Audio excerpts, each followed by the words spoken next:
Assalamualaikum warahmatullahi wabarakatuh semuanya.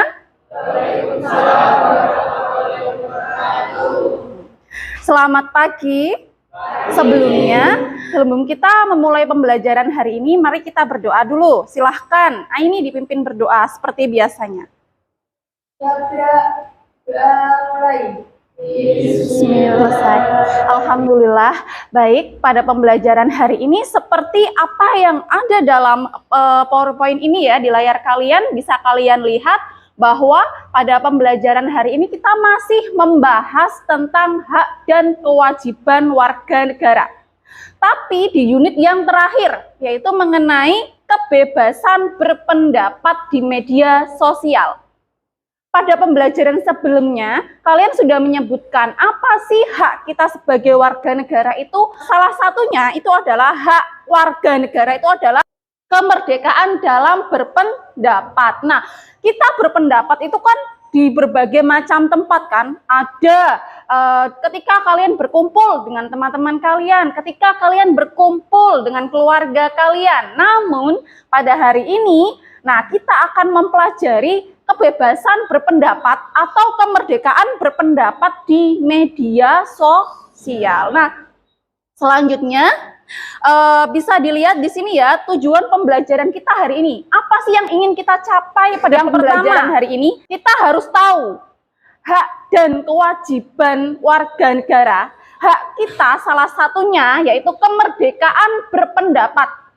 Kita itu dijamin di mana? Dijamin nggak sih di negara kita sebagai warga negara Indonesia ini? Ternyata ada.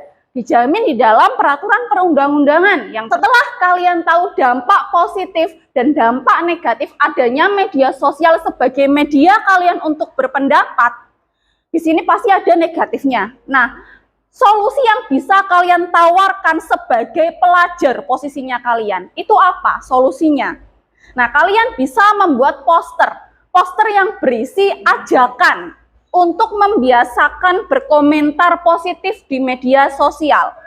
Poster itu bisa kalian buat dalam bentuk poster digital, menggunakan berbagai macam aplikasi. Nah, sekarang karena kalian tuh sudah sering dan sudah familiar sama aplikasi yang namanya Canva ya, kalian nanti bisa memanfaatkan aplikasi tersebut untuk membuat poster digital. Kemudian yang keempat, tujuan pembelajaran yang keempat adalah kalian dapat setelah membuat poster itu selesai, kalian bisa mempresentasikan di depan teman kalian. Nah, di depan teman kalian, kalian bisa mempresentasikan. Nanti kita evaluasi masing-masing poster itu. Setelah kita evaluasi, kita akan tahu salahnya apa, baiknya apa dari poster tersebut. Baru kalian bisa menguploadnya di Instagram atau sosial media kalian. Kalian bisa meng-tag akun saya, Instagram saya, atau Facebook saya, atau Instagram sekolah, atau Facebook sekolah, gitu ya. Nanti kalian kan mempunyai andil atau solusi untuk mengatasi masalah hate speech atau komentar-komentar negatif yang ada di sosial media. Kalian bisa memberikan solusi seperti itu. Kalian mengajak beberapa follower kalian, viewer kalian untuk melihat dampak positif dan negatifnya media sosial sebagai media kalian untuk berpendapat. Kita lanjut, bisa mengajak itu. Nah, di sini ada beberapa media sosial. Coba, yang pertama apa itu? Instagram, kemudian Facebook, Twitter, WhatsApp, dan Telegram. Nah, yang sering kalian gunakan itu yang mana? Instagram, betul. Karena apa? Setelah saya meneliti ya, anak-anak zaman sekarang itu, kalau di zaman saya itu kan yang lagi viral itu kan Facebook ya, sama BBM. Apalagi sekarang BBM udah tenggelam, udah nggak ada. Terus Facebook kemudian, terus zamannya kalian, generasi milenial ini, ternyata kalian itu sudah meninggalkan, banyak yang sudah meninggalkan Facebook, atau bahkan masih punya akun Facebook, cuman jarang digunakan. Tapi ternyata kalian itu seringnya menggunakan Instagram. Kemudian kalau sekarang di Instagram ya, ini di media sosial Instagram ini, konten apa sih yang sering kalian lihat? Yang cewek apa? DBM itu apa? Oh, konten masak-memasak ya, emang. Saya juga suka melihat konten itu. Terus kemudian yang cowok ini apa, cowok? Olahraga. Saya nanya, Kalian melihat konten memasak, kalian melihat konten yang cowok olahraga, kalian sering melihat komentar-komentarnya tidak? Sering ya? Ada apa, Mas?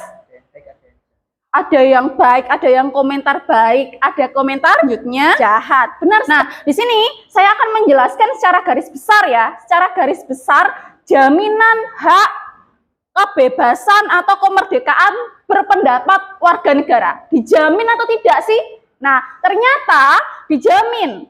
Dijamin ada dalam pasal 28E ayatnya ayat 3. Nah, karena apa? Kemerdekaan berpendapat ini salah satu hak asasi manusia, hak warga negara. Kita itu negara demokrasi, negara dengan ideologi Pancasila. Kita punya nilai-nilai, terutama nilai sila keempat, kerakyatan yang dipimpin oleh hikmat, kebijaksanaan dalam permusyawaratan perwakilan. Kata-kata musyawarah itu nggak mungkin kalau kalian bermusyawarah, misal memusyawarahkan siapa sih calon ketua kelas kita gitu. Nggak mungkin semuanya pada diam, nggak ada yang berpendapat, enggak kan? Kan boleh berpendapat. Nah, itu salah satu implementasi dari pasal 28E ayat 3 Undang-Undang Dasar Negara Republik Indonesia tahun 1945. Zaman milenial kalian itu kalian bisa membuat konten untuk berpendapat di media sosial mengenai suatu kebijakan pemerintah yang baru dikeluarkan misalnya. Terus dulu itu kan sempat gini ya, sempat ada wacana kalau misalkan mau ngisi bensin itu harus punya aplikasi. Sekarang kan tidak ya.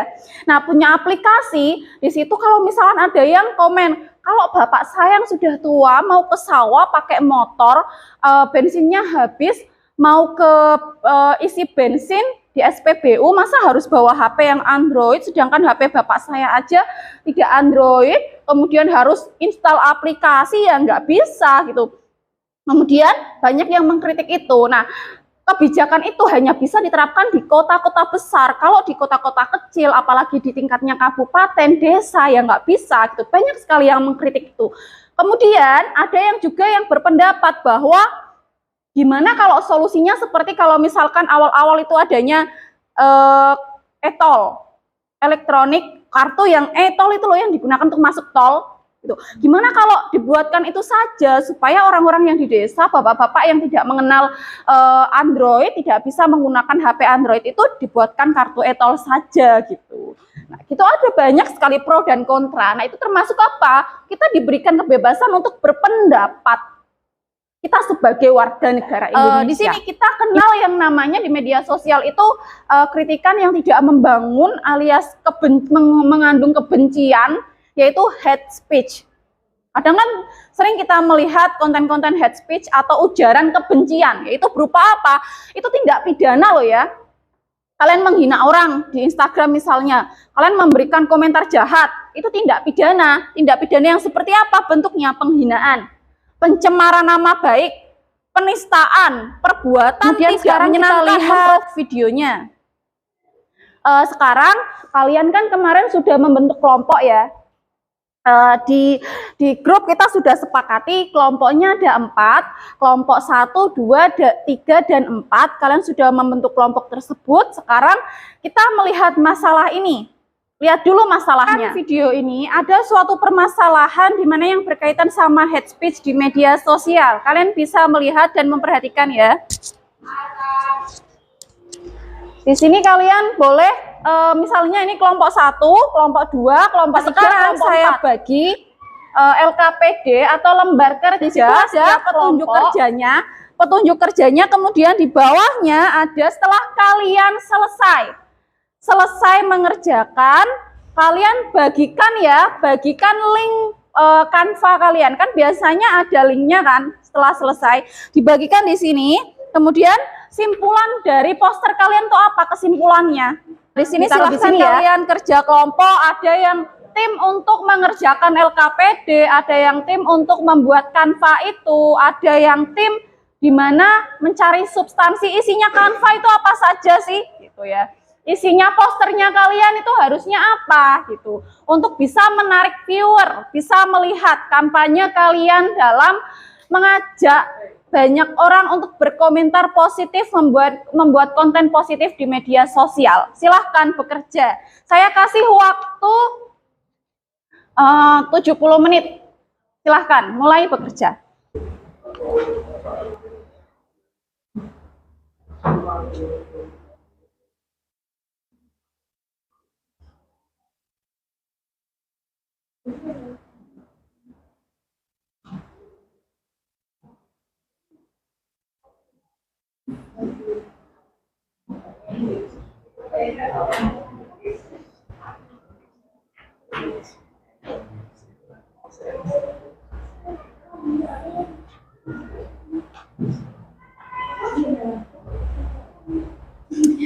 Assalamualaikum warahmatullahi wabarakatuh.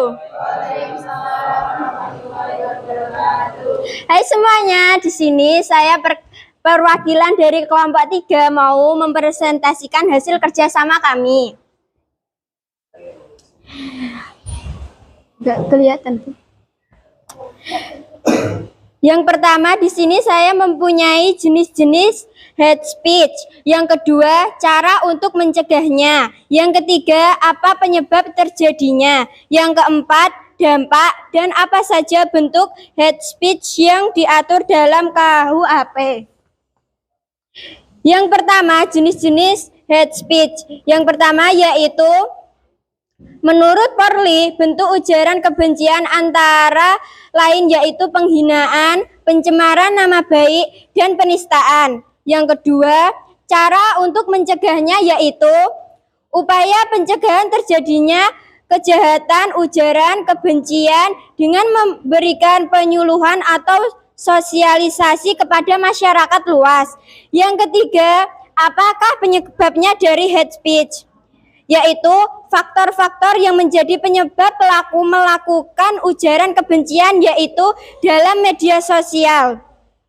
Faktor dari individu diantaranya yaitu keadaan psikologis. Dan apakah dampak-dampaknya? Dampak-dampak negatif yang ditimbulkan yaitu antara lain menyebabkan tekanan sosial, stres, putus asa, trauma, dan lain-lain.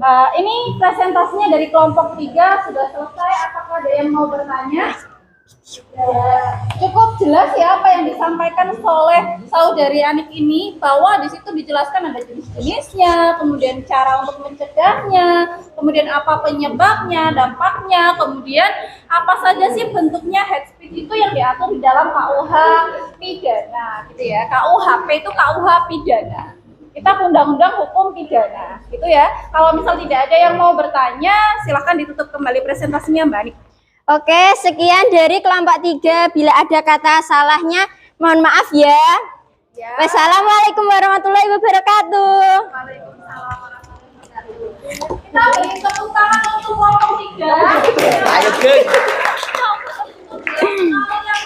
Sama Mbak Anik tentang jenis-jenisnya, kemudian macam-macamnya, terus dampaknya apa ketika kita melakukan ujaran kebencian atau hate speech di media sosial. Dari 4 kelompok ini posternya sudah bagus, kontennya sudah bagus, gambarnya juga sudah bagus, kemudian pemilihan gambar, template-nya juga sudah bagus, kemudian isinya juga sudah bagus isinya.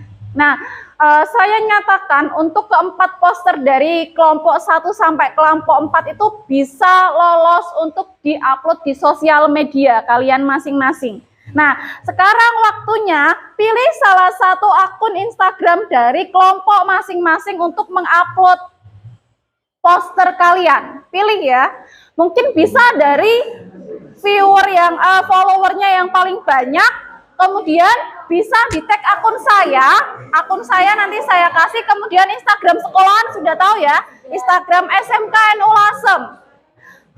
Sudah semua ya, saya nanti periksa sampai jam 12.00, saya periksa masing-masing yang sudah kalian tandai akun Instagram saya dari 4 kelompok ini. Nah, sekarang sudah masuk di akhir pembelajaran kita hari ini ya. Saya ingin satu anak mewakili dari satu kelas ini untuk membacakan apa sih simpulan pembelajaran kita hari ini. Silahkan siapa? Warahmatullahi wabarakatuh. Waalaikumsalam.